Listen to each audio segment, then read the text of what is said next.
can chat about it a little bit more. But today's presentation, we're talking about the future. Let's start with Peter. So what do you think the next 10 years is going to be like for business? Like, where are we going to be 10 years from now? Well, that's a big question that Yes. I'm completely unprepared for. I think we'll see increasing number of people who aren't actual formal employees, but are nominally contractors and self-employed. Some of them will genuinely be so, and others will just be classified by larger businesses, so I don't have to do all the payroll stuff. And I think we need to educate the people entering the workforce about the difference and how they should be interacting with their customers. If they're genuinely self-employed, it's a different relationship versus someone who's just a contract worker, but they only have one client and they're not really enjoying the benefits, but they are enjoying the expenses and risk of self-employment. So I think really we should be addressing that a lot more. Okay. All right. Interesting, eh? All right. Lynn just typed in, that's a loaded question. Yeah, it is. So Lynn, I'm going to pick on you next. What do you think it's going to be like 10 years from now? Yeah, I don't know. I guess it depends if 15-minute cities are going to pass through, but I'm going to guess probably a lot more online. Mm-hmm. It's hard to say. In 10 years, that's a really long time. A lot can change in just a couple of years. So yeah. I think the key is just to keep your eyes open and be flexible and go with the flow, I guess. So let me ask you, John. John, what do you think the greatest changes that have happened in the world in the last 10 years? What would stand out to you as being the greatest changes? That's a tough one. There's a lot of great changes that have happened in the last 10 years. Do you mean more on the business, like operation side, or do you mean like business customer relations? It's interesting that I think everything that happens out there affects business to some degree or another, right? Because technology changes so quickly and it impacts your lives, right? Your day-to-day lives, things that you do around the kitchen table, things that you talk about around the kitchen table, that's evolved, right? Thinking about the fact that 10 years ago, the idea of artificial intelligence and virtual reality and augmented reality, that was all kind of in the works. It was a novel thing, but today we interact with those things on a regular, right? I mean, when you think about it, how much our lives have changed because of it. I feel like maybe one thing that we could tie into both of those is just how many things have become automated. Things that used to take up so much of our time have now like just been digitally implemented into the processes of things, right? Mm-hmm. Like think about like how we used to have to get a taxi. Remember that? Like now it's like Uber. Everything's like extremely automated, right?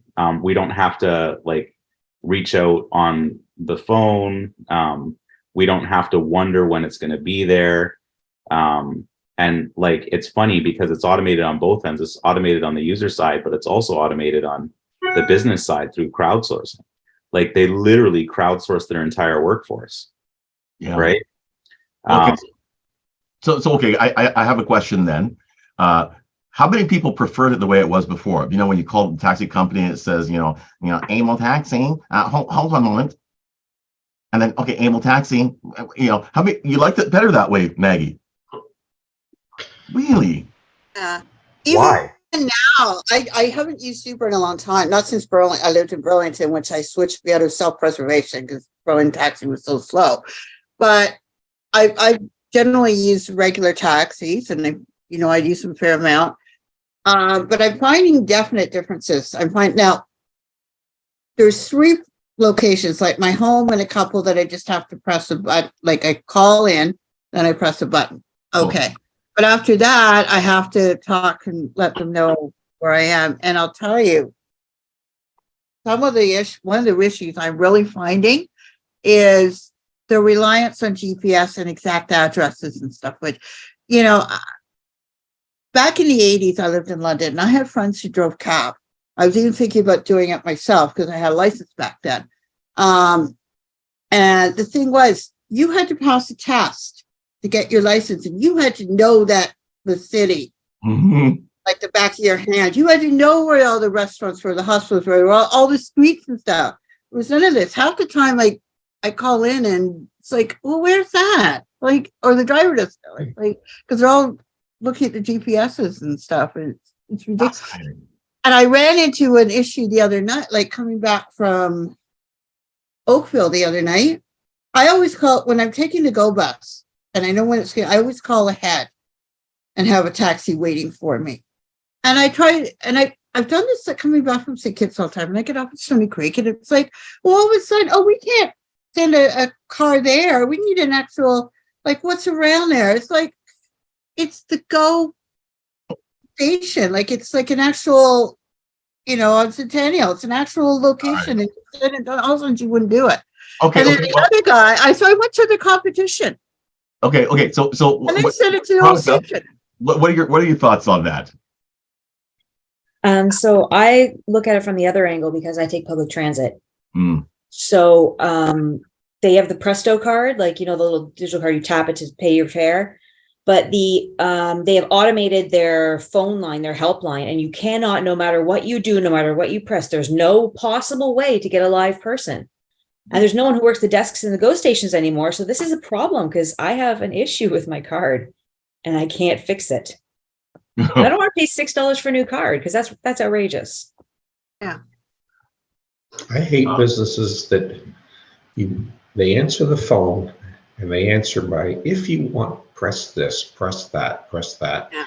Then you go press the next level and it says, now, if you want this, press that. And I'm on the phone for 10 minutes, pressing this, pressing that. And then I still get a recorded message. Yep. Veronica nailed it. Most frustrating. Want to talk to people. How's that happen? Somebody answer your phone.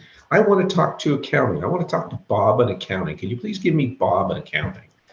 Thank you. I'm going to be able to talk to Bob in accounting. Has it gotten better though, Larry Michael? in sales, hey? Has it gotten better or has it gotten worse? I mean, I feel like in the past, it's gotten worse. It's gotten better. It's gotten worse. It's horrible. Really? I think we're gonna have to be like very, very familiar with what's going on digitally, because it's like that's where the era is going. So more like learning more, because like he was saying about like the automation and everything is getting, you know, through apps. So that's gonna be continuing. So all right, more about that. Yeah, I think as small businesses, we have a service that we offer to people that are lacking, which is the face-to-face and the personal contact, even if it's just on the phone, but where you can actually hear a human's voice. Just quick story. I was booking a party for my son's birthday and we wanted to go to one of these trampoline parks. So I called them, I left a message. I ended up getting a text message back. And at first I thought I was talking to somebody, but it must have been a robot, because I would give information about what like the details of the party. And then they would ask me a question that was in the description I gave them, like all the answers all the questions they were asking me, that the answer was already there. And at one point I was like, okay, I'm going to stop because clearly they're not listening to me. And I ended up just showing up to the trampoline park with tickets I bought online, and I didn't even book the party. We just showed up as a group and I brought my own food and then we did it. But, you know, you need to talk to people, because sometimes these texts can take an hour and then you're waiting for their answer and then they don't get back to you and then you answer them. And then, you know, it's just a waste of time. So, okay. So thinking about, you're mentioning about the voicemail and you're talking to them, then you realize it might have been a robot, right? It might have been automated. I don't know.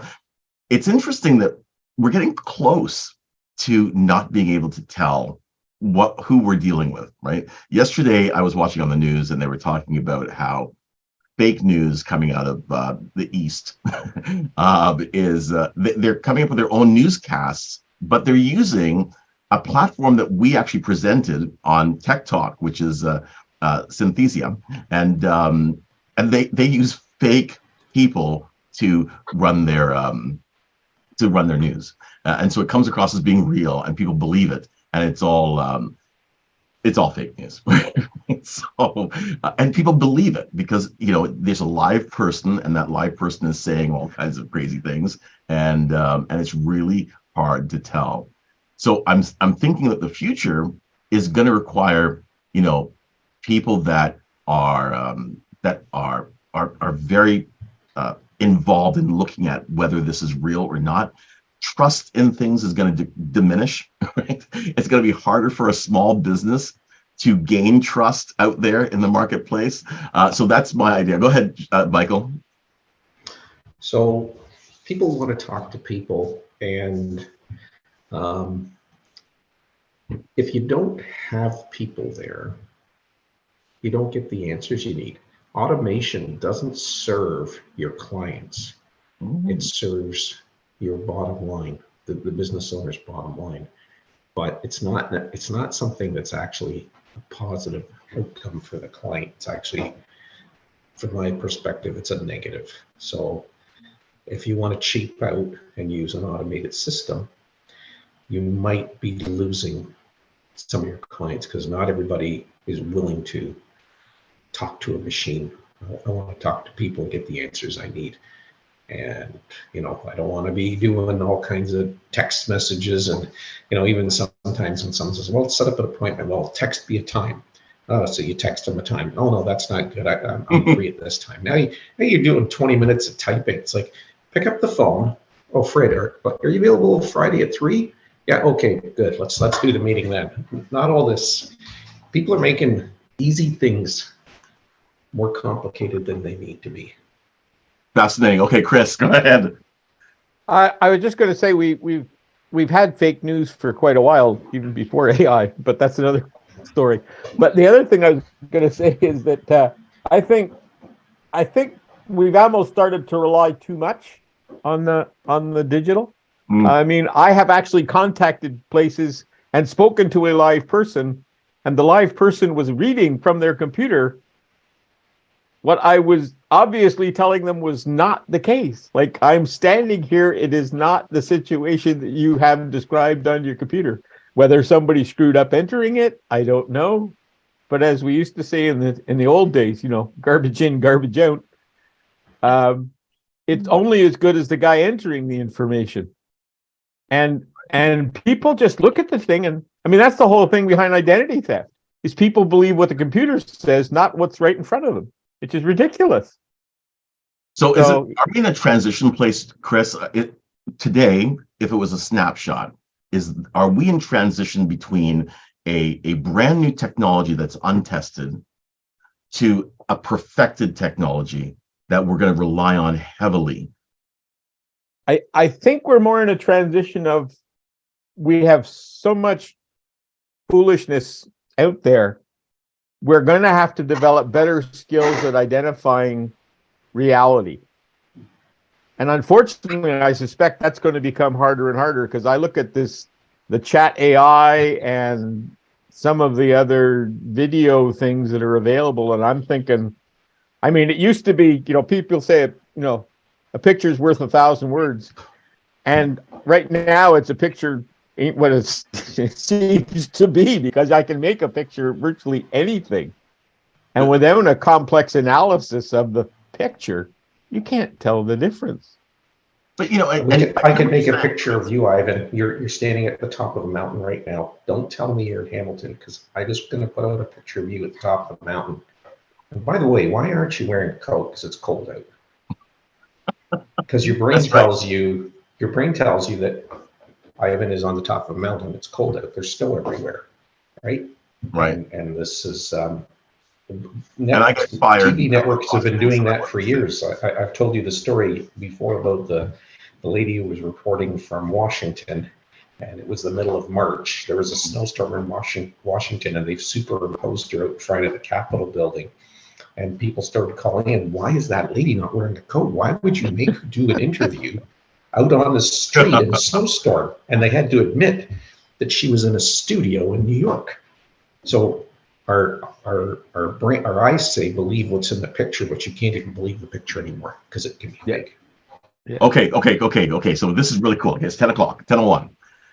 I'm going to read to you some of the predictions that the World Economic Forum has for the next 30 years, for the next 10 years. And I want you to think about them because some of them are very, very interesting, including this first one. It says all products will become a service. Okay, so it says, I don't own anything. I don't own a car. I don't own a house. I don't own any appliances or any clothes, writes the Danish MP Ida Auken. Shopping is a distant memory in the city of 2030. Those inhabitants have cracked clean energy and borrowed what they need on demand. So basically, anything that you want, you just pay a fee for on a monthly basis, and it becomes yours. When you're done with it, you just stop paying that fee, and then they come and they take it away, right? So what are your thoughts on it? We're getting there. I remember when I first heard about Care by Volvo, which I did a presentation on Tech Talk, where they will give you a car and you pay a monthly fee, and that monthly fee included your car insurance and everything else, and also gave you access to some features such as concierge service. So you take your dry cleaning, you leave it in the car, then you punch in on your Care by Volvo app, which, by the way, you can get right now and download it to your phone. And basically, you can say, hey, I've got dry cleaning in the car, come pick it up, clean it, and get it back to me before I head home tonight. So you go to work, you park your car, you tell them that you need an oil change or whatever else, and they come, they look after it, and then when you're done with the car, you give it back. And the other feature about Care by Volvo that they had in the commercial was that if you are driving like a 60, the sedan, and you and your family are going to travel across the country in the summer, they will give you, the XC90, which is the big SUV, for the 3 weeks that you can use it every year. And then once it's done, then you come back and they give you your car back. So there are the potential is that by 2030, owning anything isn't going to make any sense. What are your thoughts? Lynn, go ahead. I think that's an extremely scary vision of the future. And I'd be very wary of where that's going, especially since they're trying to get rid of cashless society. That leads us towards the Chinese social credit system. And those leases will only be good if you have a good score on your record, and they may just choose that you can't drive your car today, or you may not be able to go to the grocery store today. So we got to be very careful with all of these systems that the WEF is putting in. Individually, they all sound really great because that's how they're good at putting things out. Like, oh, this is a really pretty, great idea. You can just walk 5 minutes or 15 minutes to wherever you want to go. But you start combining all these parts. I compare it to putting a gun together. You can have all these individual gun parts that are completely harmless, but you assemble that tool, now you've got a murder weapon.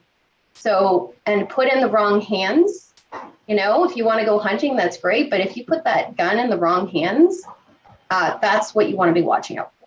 So Fascinating. Me not owning anything, not making me happy. Wow. Lynn, thank you for that, because for me, I just thought, oh, you know what?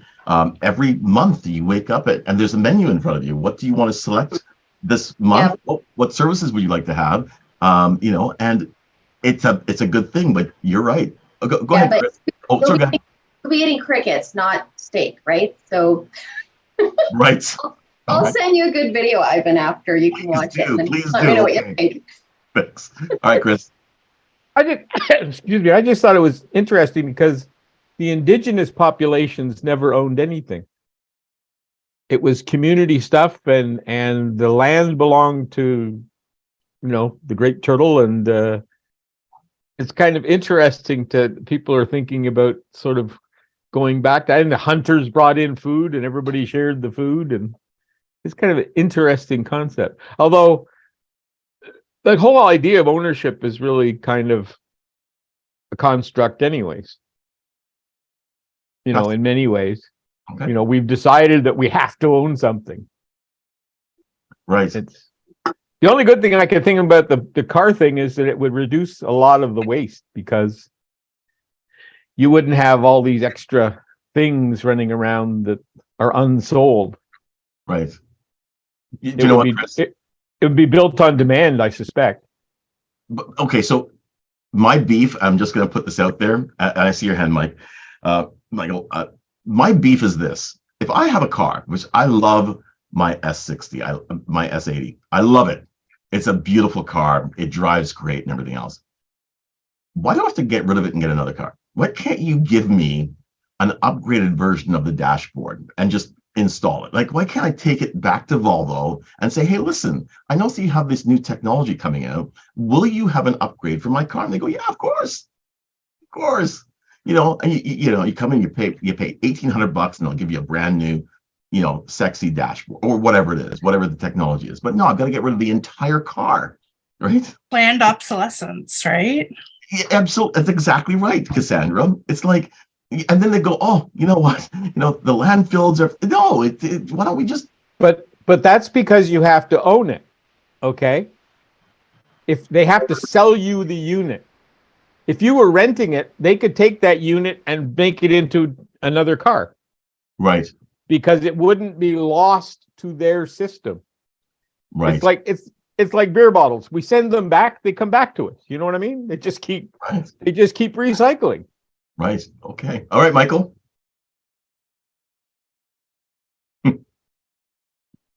Monthly fees. They're great for business. Mm-hmm. They're bad for consumers. All they're trying to do is make sure that you are forever, perpetually owing people money. You're right. I'll decide how long I own my car. I buy it, and when I'm done with it, 7 or 10 or whatever years it is, then I'll sell it. But I don't need to pay a fee. I mean, we used to buy computers and you'd go out and buy Microsoft Office. Cost $125. Right. Now you pay a monthly fee of $12 a month. Guess what? Windows used to last 5-6 years, $125, $20 a year. Okay? Now you're paying $240 a year. It's all about the bottom line of business. It's not going to do anything positive for consumers. It's about corporate bottom lines making money. And we need to resist that movement, as far as I'm concerned. But Michael, to your point, they have become better at making money in the past 10 years, in the past 20 years, in the past 30, they've become better at making money. That is the trend that will continue, right? So, well, that's the trend if you buy into it. I found my software where I could still buy it. I haven't got a monthly subscription yet. I paid for my software. It cost me $80 the last time I did the last version of Windows. Been running it now for 6-7 years. Amazing. Okay. If that's what you want to do, if you want to buy into that, or you as a consumer say, no, I'm not buying your subscription plan. I'm not interested. It's interesting though, Michael. Consumers vote with their dollars. Insurance is a subscription model, essentially. Technically, yeah. Yeah. But it's not a tangible product. It's not a tangible No, product. and I think There are subscription some models things for services make sense because it's an ongoing thing that's being provided. Okay, so here's a question. So how many people is Windows a service or is it a product? All right, so here's the question. All right. How many people here would love to know that if they rented an apartment or if they bought a house, that they pay one person and that person comes in and gives them all brand new furniture and they just pay a monthly fee? Anyway, before that, go ahead, Frida. this whole thing heading towards the digital ID and the social credit system that China has, that is what the whole intention is behind everything. And the fact that you're looking at information from the WEF definitely disturbs me. It just, yeah, that is just an organization that's choosing or wanting to rule the world. And that is, I am not one of those that is going to give up all my freedoms and just roll over and let them plow us all down and take all our belongings and take over our ownership of all our properties so that we will own nothing and be happy. That is just bullshit. I'm sorry. Oh, sorry. Yeah, you'll have to edit that out. I just feel very strongly about this. I don't want to have digital ID. I don't want to have the social credit system kicked in, because you can just all of a sudden you get vetoed that you didn't pay this on time, or oops, you did this traffic violation or whatever, and all of a sudden you're not allowed to drive for a couple of months or whatever. I don't want anybody else to have control over me and my autonomy. I am entitled to my own rights and freedoms of person and belongings, etc. I've worked hard for these things, and you're just going to take them away and tell me I'm going to be happy? Nah, I don't think so. Okay, so I'll move to Cuba before I submit to all that. All right. So, Cassandra, I see your hand. I'm going to just say this. Okay, I always comment about the fact that we live today. We're kind of spoiled a little bit, right? Because there used to be a time back in the good old days where you had a house and that house could save you, right? Like, that if the power went out, it was really cold, you could live in that house. You could heat the house, you could live in the house, whatever. Today, if let's say that there was something catastrophic that happened and we went into a deep freeze for 3 weeks and there was no power, no natural gas piping to your house, no electricity, that house will get cold in 30 minutes, right? 30 minutes, right? But you know what? We don't think about that today. We don't think about it. We think about, do we have an ensuite bathroom? Do we have a walk-in closet? Do we have a pantry? Do we have a walkout lot? These are a lot of things that people think about. I mean, not everybody, Michael, but this is what a lot of people think about. They think about the comfort that they're going to have, not the practicality of the home or the vehicle or the whatever it is. And we gracefully surrender these things over time. We give those things up. The security of knowing that this house is going to be able to support me and help me to survive, and everything that I need is around me, and I can share with my neighbor. We can exchange products, vegetables or whatever it is that we're growing in our yard, except these things we don't have today. We give them up over time because no matter what, we all still want to be a little bit like the Joneses. Cassandra. Yeah, I just had 2 points. One is, if you take it to the nth degree, they've done this in dystopian movies. Are you going to pay a subscription fee for like your kidney transplant or your pacemaker? And if you don't pay that subscription, they're going to come repossess it. Like, where does the subscription stuff stop? At what point are you, what are you owning? What do you have to own?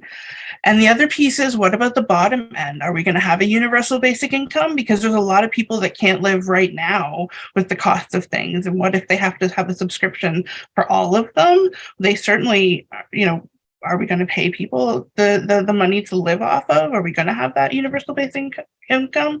Because it's hard out there now. I can't imagine having to buy everything that I need in a month every month. Right. I realized yesterday how absolutely spoiled I am. Because you know what happened yesterday? I'm going to share something with you, which was very, very shocking to me. Yesterday, I went to YouTube to watch a video. And, I love YouTube. I love getting my news from the YouTube. And I also like watching stuff about SpaceX on YouTube. So there I was looking at the SpaceX thing. And guess what? Before the thing played, there was a commercial. and I realized that my subscription, my premium subscription for YouTube, it had expired. And I could not tolerate that 7 seconds, it gives you 7 seconds and it says, okay, you can skip the video. That was just aggravating to me. I'm just telling you this because what happens is you don't realize how you've changed. That no, if I want to watch those cats sing, I don't want to have to watch a commercial for 7 seconds. Go ahead, Michael. So let me put a different spin on your subscription thing, and you don't own anything. So Ivan, you got a nice little apartment there down on the waterfront. Mm-hmm. Got a nice view of the harbor, probably. Beautiful. And you get 3 people in there. But the subscription people have decided that your apartment actually holds 4 people, and you're wasting space. So we're going to cancel your subscription. You have to move to a unit that only holds 3 people. You don't own it. You're canceled. You have to move. That's just plain. Do you want to have control of your destiny, or do you not want to have control of your destiny? Question. Presuming you still have an election, somebody elected the people that were going to create the subscriptions. Yeah, but they're all rigged. All the elections. I mean, this stuff happens now, right? Somebody says, I own your house. You don't own it. I want to move in there. You're out. You got 60 days. Go find somewhere to live. Like that's happened to me twice during the pandemic. And bad luck on my part, I guess. But that's because the person that said that owned the building. Mm-hmm. For sure, but I don't own it. That's what I'm saying. So is that I have to live in a way that I don't own. Yeah, but I'm just saying if they didn't own the building, they couldn't have thrown you out. Okay, so that gets back to the whole question of ownership again. So the question here is, okay, so because I could see this can of worms just kind of unravel. Yeah, so here's the thing, right? You got. If you take a look at the beautiful forward march of progress, okay, you look at it, right? If you look at it, and we are just 1 point on that trajectory, on that graph, where are we going? Are we going towards the system? And I'm talking about government and business, big business, that they're going to wake up one day and go, my goodness, we have to give consumers more freedom, more choice, and if they want to be able to stay where they are and continue to have the structure the way they have it, they can choose it, or they can upgrade to the new and improved. But we're going to grandfather all the people who want to stay in that system. Is that really what the future is going to hold, or do we see the future changing?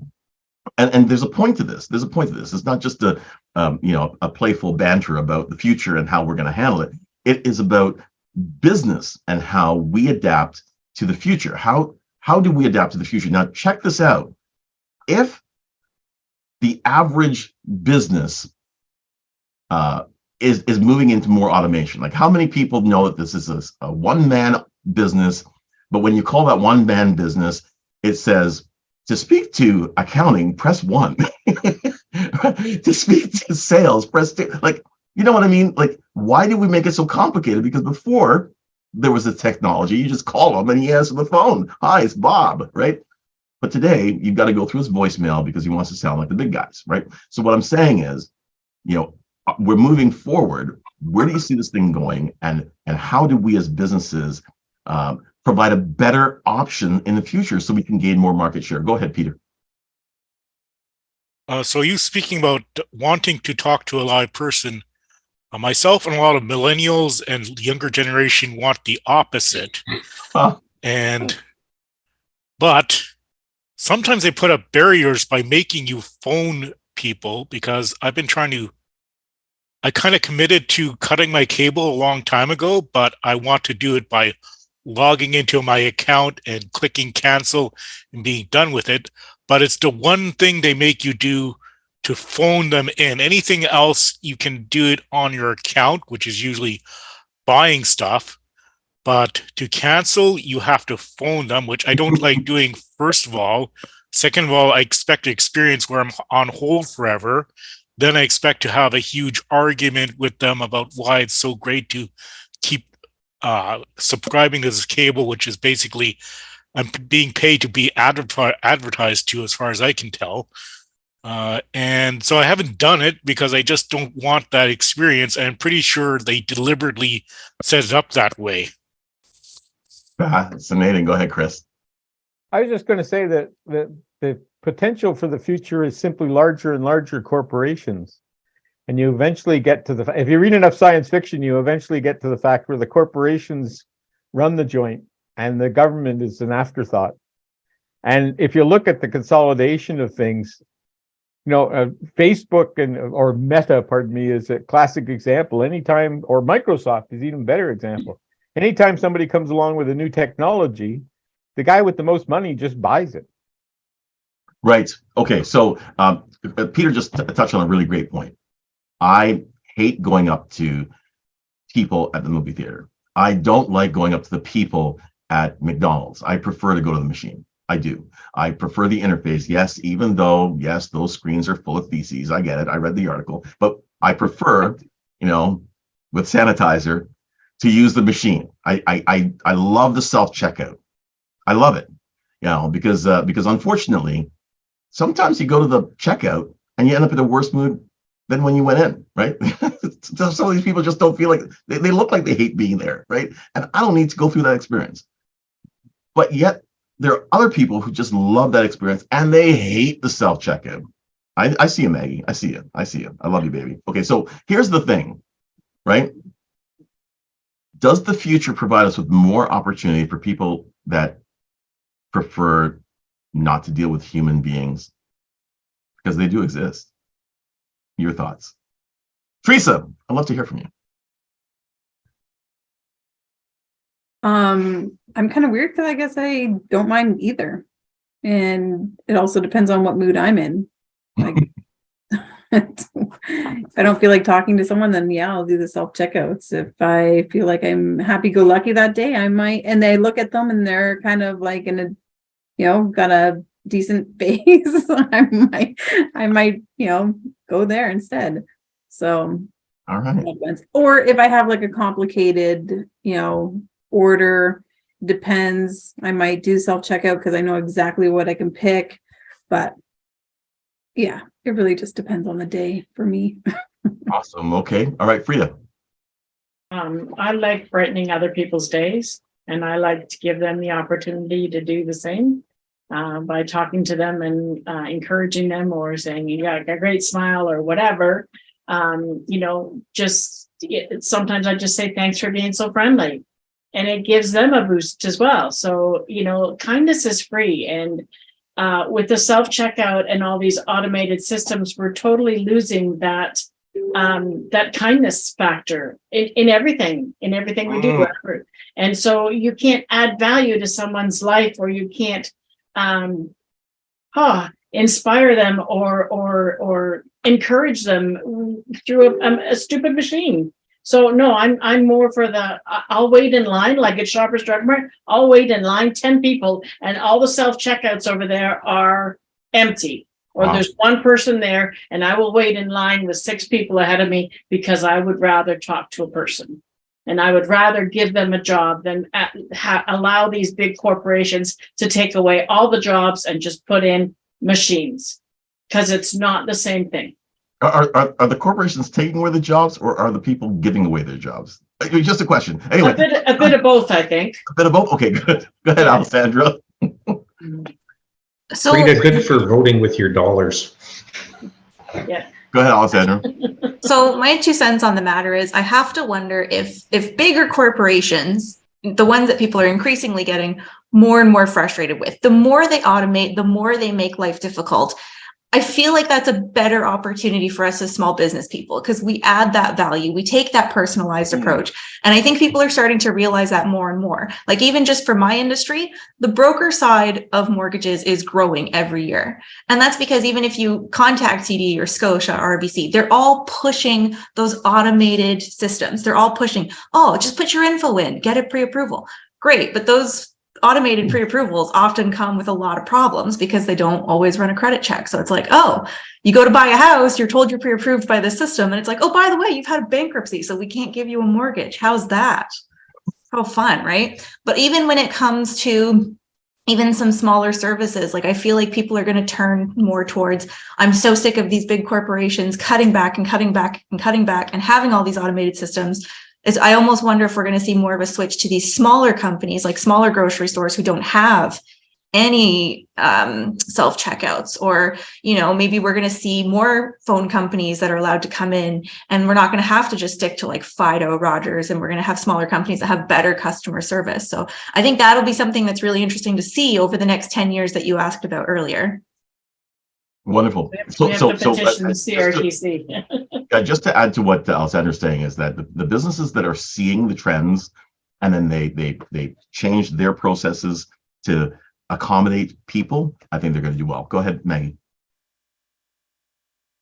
I agree with Alexander, particularly with the banks, because like I know I had a problem with my business bank account. And I mean, I try to get on RBC especially. It's really hard to get hold of anyone at a branch. And they want, but they've got all this AI stuff. Oh, well, how can we help? I want a real person, you know, like I need to talk.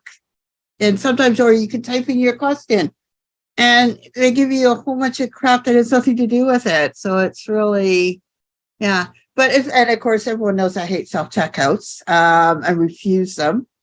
I do like interacting. And of course, the other one too is, even though you've got self-checkout, you got people there that can help you. Okay, fine. Well, why don't just put them on a checkout line? And the same with, okay, I Go Transit at the Burlington Go anyway.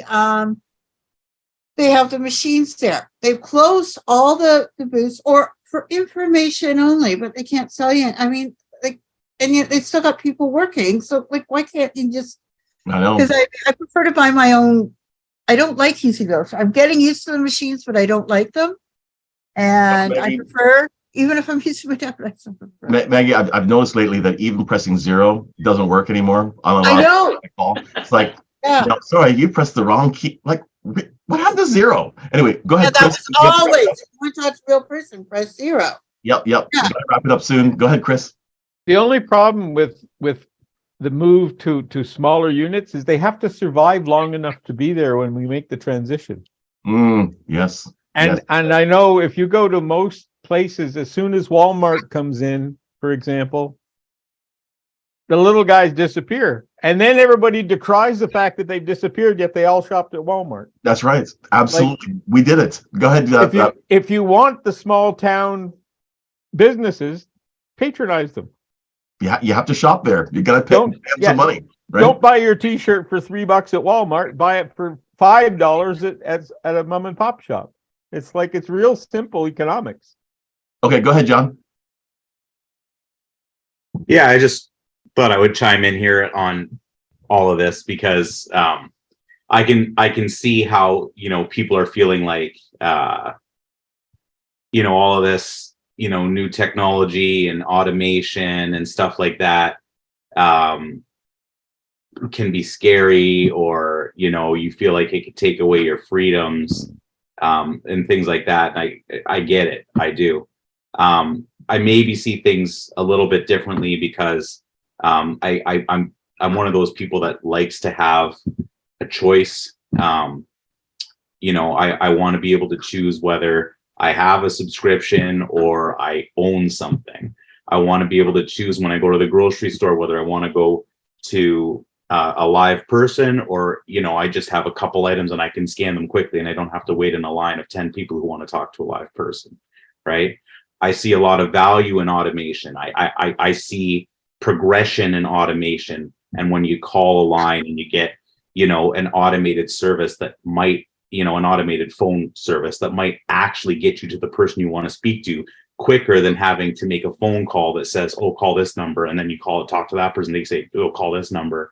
And then sometimes you have to deal with the human error involved in that. Mm-hmm. But then speaking of human error, one of the inherent challenges with all of these implementations of new technology and automation and, you know, just the advancement of everything digital is that adoption process, right? Like, how many people have grandparents that are still afraid of the computer, right? So, you know, these are the people that aren't going to adopt these, new concepts very easily, right? And a lot of those people are going to have challenges because they're not comfortable, and people don't want to step out of their comfort, to progress the way businesses want, the consumer to progress. So in my opinion, as long as there's no control, I think there's good value in having the evolution of how a business interacts with a consumer, or how a consumer can, choose to talk to, a bot or a person, so long as that choice exists. If the choice doesn't exist, well, then that's a problem. But if we have these things available to us that make our lives easier, which I think a lot of it does, in my opinion, that's a good thing. As long as it doesn't go too far. And to touch on what you're saying, and that this will be the final word, is that, see, Teresa, I love it when it's my final word. I'm the final word. Isn't that nice? Anyway, but the thing is, the evolution of options, John touched on it. There are people there's an option, there are a series of options, and people pick the first, they're the first adopters. They're the ones that come in there and take on, I'm going to buy the first Cybertruck, right? Because I'm an early adopter. I want to be in there. I want to do it. I'm totally, whatever, right? Then there are those that then follow along afterwards. And then there are those that are the holdouts, that are the people who eventually, and then there are those who never ever come there. There's still people out there, they're still driving horse and buggy, and they're out in the woods and they're doing their thing, and they're making, and we go up to their place as a novelty and we buy butter, right? But the key is that everybody, I like to say that by beholding, we become changed, right? So those that don't like electric cars are going to start looking and going, look at how fast that thing goes. Oh, and they're actually, eventually, when you look at enough electric cars, eventually you're going to start thinking, I think I want an electric car. You know what I mean? Like, I will never go to space, ever. I will never go to the moon, ever. And you see a bunch of people blasting off into space, and you start to change your mind. You start to think, that would be very, very cool, but I'm still a little bit afraid. But nothing's blown up in the last 5 years. So, you know what? Maybe. So you're on a rocket thinking, how did I get here? The bottom line is that as we watch people accept these things and we are living in crazy cities right now that most people 100 years ago would have said, no way, that's just too much, right? But here we are. I remember, when I first started driving, John, you'd probably appreciate this. Maybe Chris would appreciate this. When I started driving, I remember doing 110 was crazy. It was 90 kilometers down. And to fly along at 110, I was, first of all, breaking the law. Second of all, it was crazy fast. But today, has anybody driven down the 400 lately? It's like the speed limit in the 1970s. The legal speed limit in Ontario was 120. 7 miles an hour. Okay. Yes, it was. I remember we're going slower. 110, and the whole car was shaking. Okay, so all I'm saying is that once you get on the 407, once or twice, and you realize that everybody travels at like 135, then eventually you start doing on 135, and that becomes normal. 135. So at the end of the day, I'm just saying that as technology comes in, and I just saw a thing for the new iPhone, the new Samsung 23, whatever it is. I'm thinking, my 2020 is fine, right? But that one looks so good because it's got 4 cameras, And by beholding, guess what? I'm thinking that my next phone is going to be that one. Right? Is my current phone not good? Like Teresa, she hasn't upgraded her last phone. It's still an old phone. I said upgrade it, but you know what? I just need to show her some of the sexy features, and maybe eventually she'll say, I think I want that one. Well, mine's not broken, and I really like it, and I think I'm good for now. Part of the problem, though, is your phone starts to crap out on you. You don't have an option. Well, and that's the thing, what I do notice that, so I have WhatsApp, and WhatsApp has told me, oh, my phone is too old to get notifications. That's rude. But my phone's only like 3 years old. So it's not even old. There's no crack. I haven't smashed it yet. It works perfectly fine. I don't know. But So there you anybody go. who WhatsApps me, please text me because I will not get your message for a week. All right, listen, thank you, everyone. What a great conversation. And I appreciate everyone because we could have gone down some crazy rabbit holes on this one, right? But we didn't. It was good. What a good discussion. 10 years from now, we'll have morning coffee 2033, and we'll look back and we'll go, yep, Ivan, where are you? I'm in my flying car. Go ahead, Chris. Well, one quick thing to consider. I once read a science fiction story, and this city had gotten to the point where it was entirely automated, and everything, and all the people got to concentrate on things like art and non-essential kind of things. And as the computers, in a ruthless quest for efficiency, decided that the thing that was making the system really inefficient was all the humans, and they started getting rid of the people. That's right. So be careful what you wish for with automation. Yeah, and of course, a solar flare comes and wipes out all the power for like 3 days, and everyone crashes, and everything freezes, and that's the kind of way it is. Anyway, everybody, Michael. Okay, final word, Michael. I see your hand up. And don't forget, go to Germany, Ivan. It's legal to drive 280 kilometers an hour. You're barely moving at 110. The You're like a Autobahn has snail. the Autobahn has a rule basically, and the outside lane is called the Benzstrasse because that's where the big 500 Mercedes are doing like 200 clicks. Crazy. We have to do that at least once. And don't forget, tomorrow, Alessandra's doing her call 10 o'clock tomorrow morning about credit. Please don't forget it and invite friends. It should be awesome. Awesome. All right. So I'll talk to you guys later. Thank you so much. Thanks, Brita. That's great input. I love it. Thank you, everybody.